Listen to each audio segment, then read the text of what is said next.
Hey, everyone. Welcome back to the Legends of Sport podcast. I'm your host, Andy Bernstein. This week's guest is someone I've known for decades. Kiki VanDeWeghe was a standout player at UCLA, then went on to a 13-year career in the NBA, a successful stint as a TV commentator, and then onto the league's front office. I think it's fair to say that Kiki should be credited with the deadly step-back shot that Dirk Nowitzki made famous. That's just me saying it. He was a lot of fun to shoot, and I always enjoyed our conversations throughout the years. Really happy that Kiki came by our set during Summer League last summer and chatted with me for this episode. So great to catch up with him. So folks, enjoy this episode with Kiki VanDeWeghe, and as always, I'll see you on the backside.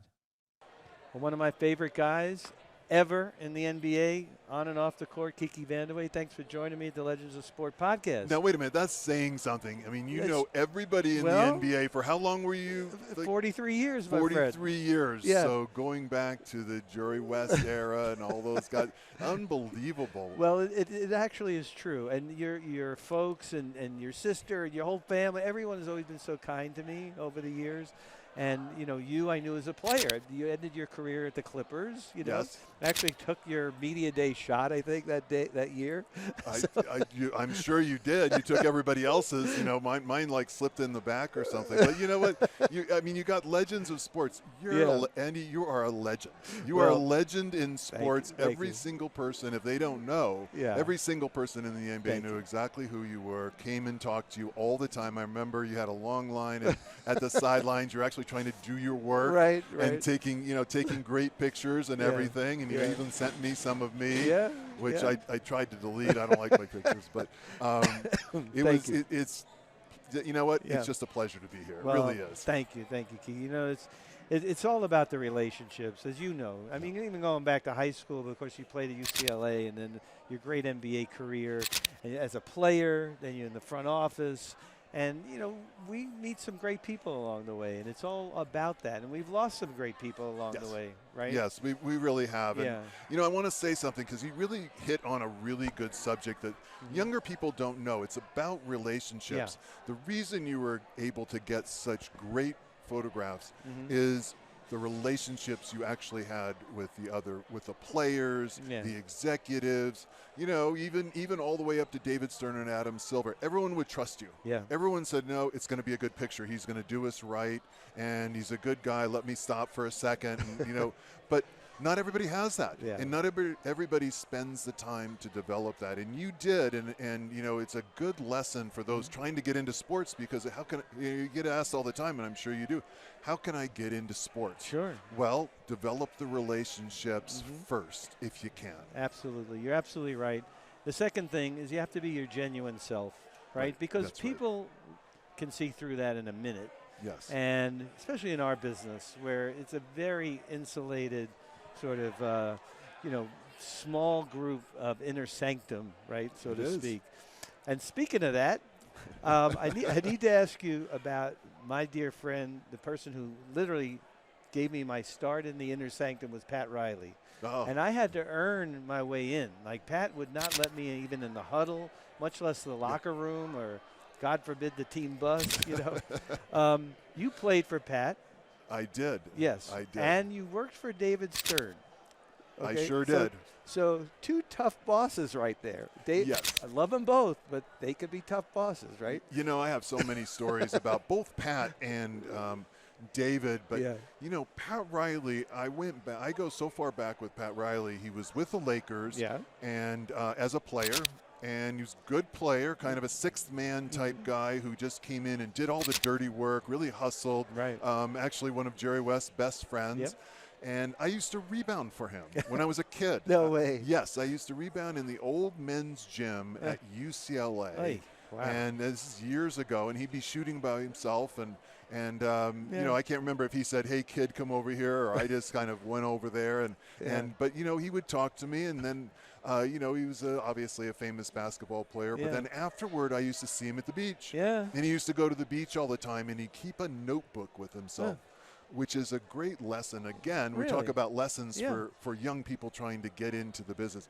He would keep a notebook of all the things that he would do as a coach, as an announcer, all those little things he would write down in a notebook. He would constantly be writing down in the notebook. Everyone else would be, either suntanning or playing volleyball. And he played volleyball, obviously a great athlete from University of Kentucky. But, he would work that whole time. And when he got his chance with Chick Hearn as the color guy, he was well prepared. And when he was called up, I forget the coach. What was the name of the coach that got in the bicycle accident?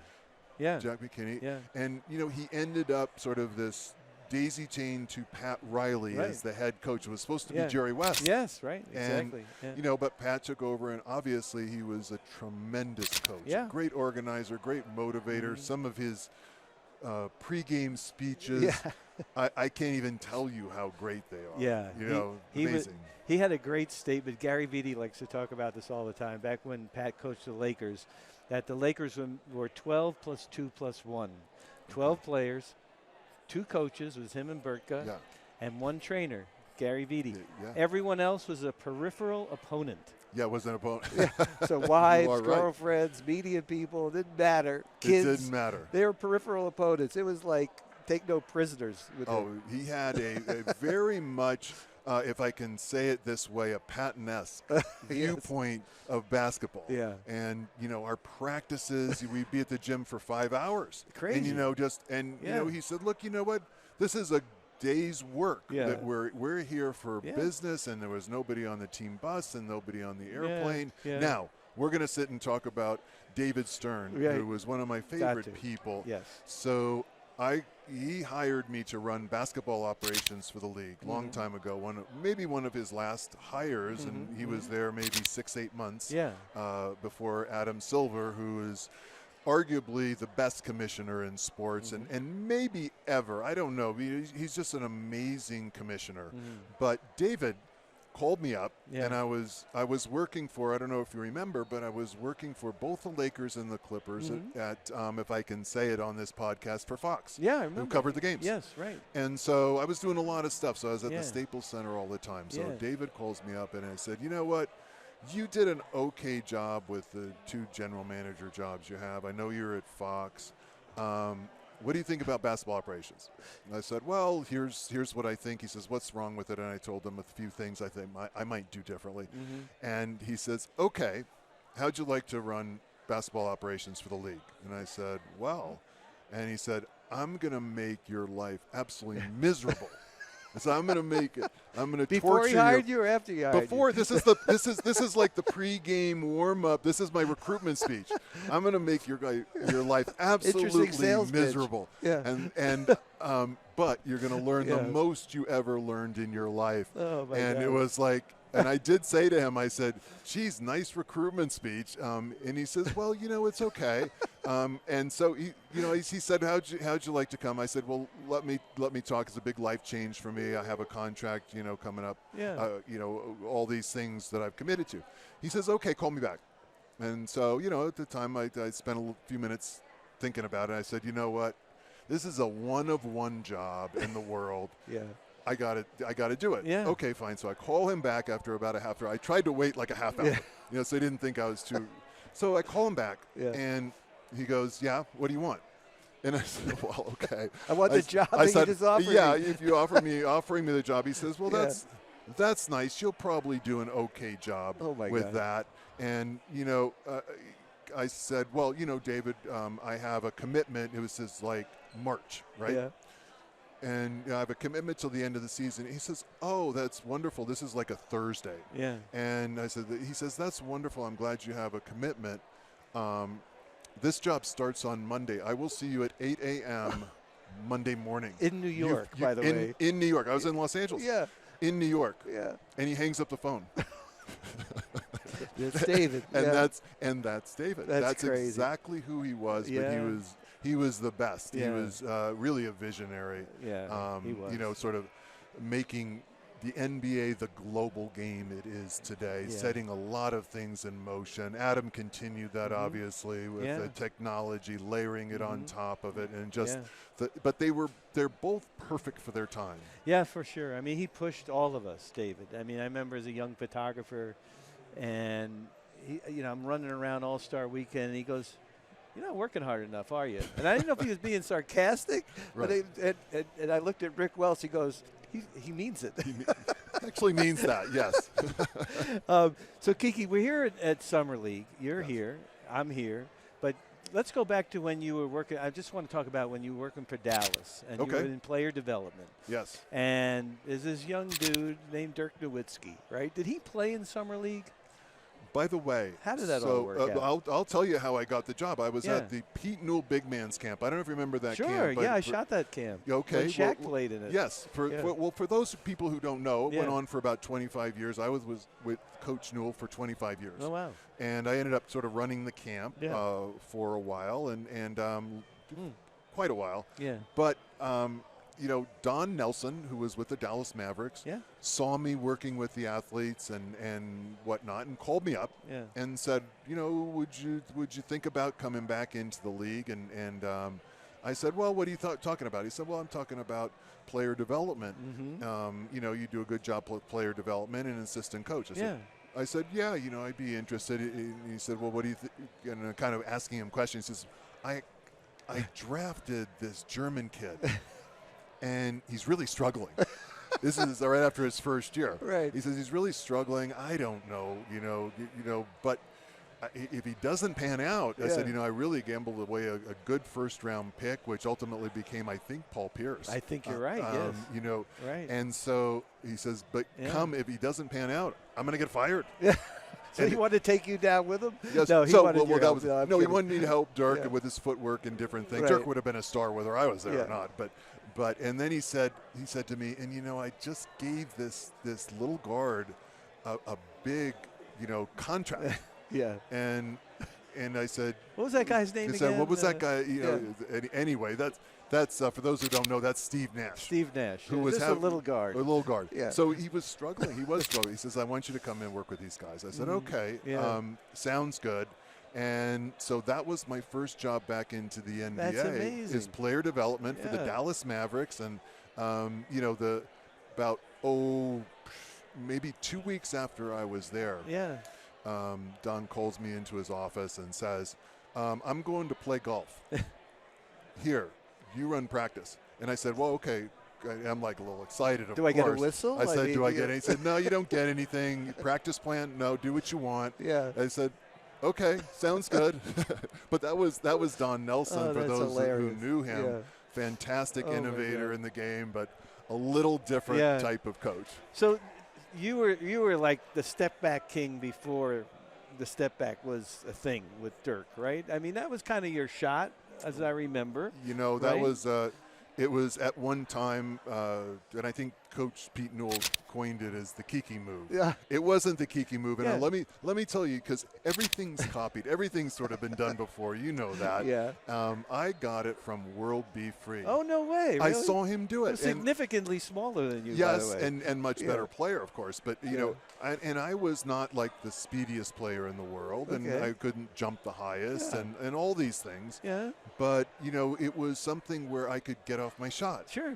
And I remember your shot. Like it was, I could see it in my brain right now. It was, and so it became sort of part of my game. And then Coach Newell sort of said, "Hey, what are you doing over there?"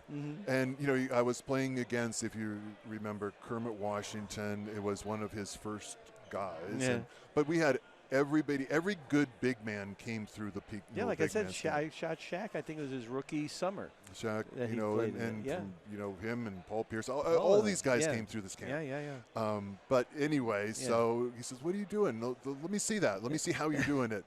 And he says, "Wow, that's a good move," because I couldn't get my shot off against the faster players and the bigger players and stronger players. And I was just in college at the time when I first started. So got this shot going and developed it, and finally was able to, shoot it once in a while in the NBA too. He's pretty damn successful. But did you help Dirk with that shot? I mean, did he have the step back, that one-legged shot that they made a statue of it, for God's sake? Yeah, no, that was something, we spent a lot of time, I bet. working on, and he developed it. But Dirk, let me tell you, was very interesting because I've never met a player where you could show him something, and we would, he worked a lot. Yeah. We would spend time after practice, and we would come back in the evenings. Mm-hmm. Every evening we would go after the games. Wow. And we would go shoot Steve Nash, Dirk, and myself after games at 12:30. That's what they wanted to do, and I thought it was great, so I did it. But Dirk, you could show something the morning of a game. Mm-hmm. And he could do it that night in the game well. He's a great student. Yeah, he was just a phenomenal player, and just had a mindset of a superstar, and made sort of that big step for Dallas, and of course they've continued that. Oh yeah. And they're another great team, and they have Luka is there now, who is the maybe extension, a little bit shorter, but the extension of Dirk, and in that regard. But they've done a fantastic job, and player development is a strong suit always at Dallas. Yeah, for sure. The last thing I want to ask you, being here at Summer League, and I'm not a great judge of talent whatsoever. I mean, I judge a player's ability if they look good in a picture, right? but you have players that are at this level, and you have players that are at that level. And how do you know, like, that 5% of players that could maybe make the NBA? Like, what do they have? I mean, they got a little bit of Mamba mentality probably in them, but talent-wise, what significant step do they have to take to get to the NBA? It's interesting, and people ask that. Well, what do you look for in a player? And everyone can see talent.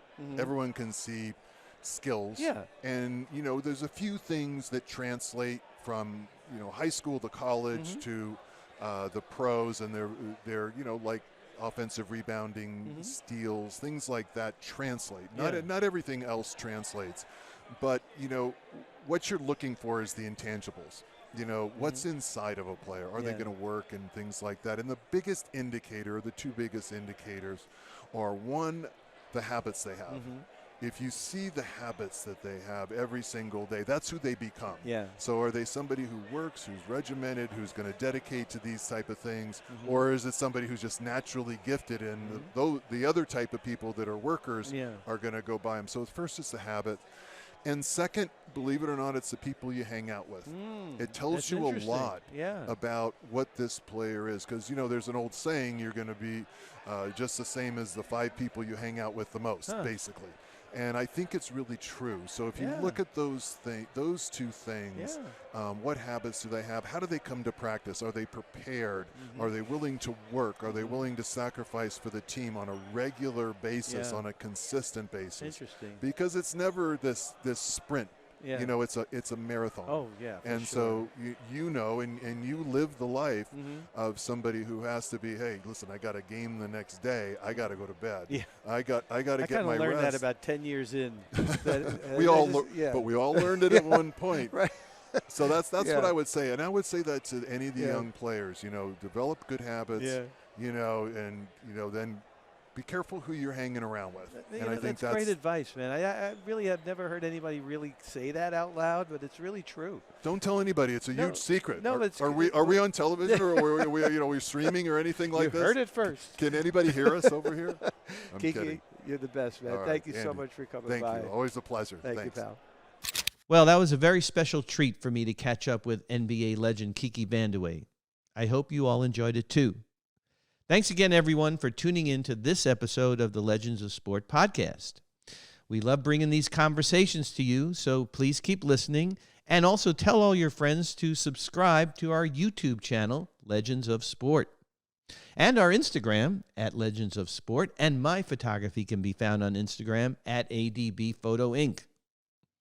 Big thanks, as always, to our producer, Carlin Barker, our editors, Sean Gosser and Addison Xiao, and our intern, Will Allen. Big shout out to our friends at Fujifilm and Memento for being great supporters of the Legends of Sport podcast while we were in Las Vegas recording these episodes. Also, big thanks to Ryan Gentry and his crew for creating a great set for us last summer at Summer League. Thanks again to all our loyal followers, and we'll see you again next week for another fun conversation on the Legends of Sport podcast.